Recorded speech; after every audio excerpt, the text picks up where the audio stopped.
భగవద్ బంధువులారా, మనం రోజు కాళికాంబ సప్తశతి నుండి ఎన్నో శ్లోకాలను మనం చదువుకుంటున్నాము, నేర్చుకుంటున్నాము. ఈరోజు మరొక శ్లోకం గురించి తెలుసుకుందాము. పరశరీరములను స్వశరీరమట్లుగా తలచువాడు హింస సల్పబోడు. హింస సల్పనట్టి ఇంగితజ్ఞుడే బ్రహ్మ. పరశరీరములను స్వశరీరమట్లుగా తలచువాడు హింస సల్పబోడు. హింస సల్పనట్టి ఇంగితజ్ఞుడే బ్రహ్మ. బ్రహ్మ బ్రహ్మ కాళికాంబ హంస కాళికాంబ. హింస సలుపనట్టి వాడే ఇంగితజ్ఞుడే, అలాంటి మాస్టరే బ్రహ్మ.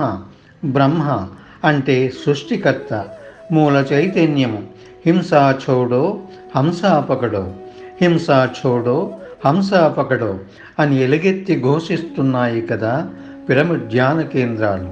మై డియర్ ఫ్రెండ్స్, ఈ రోజు నుంచి హింసను వదిలేయండి, హంసను పట్టుకోండి.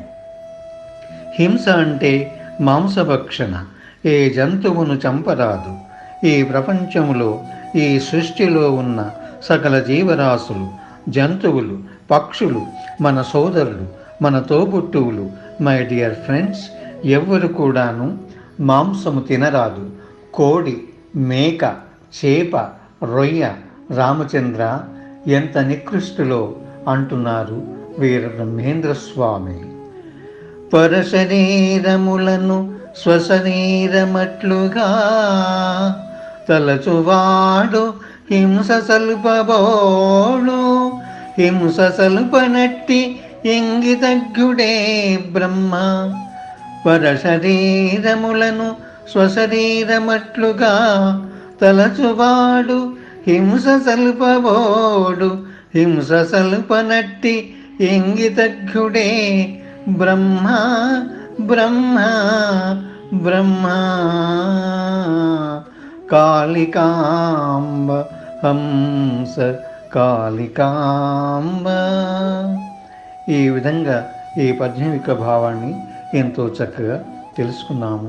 తిరిగి మరొక పద్యం అనుసంధిద్దాము. స్వస్తి.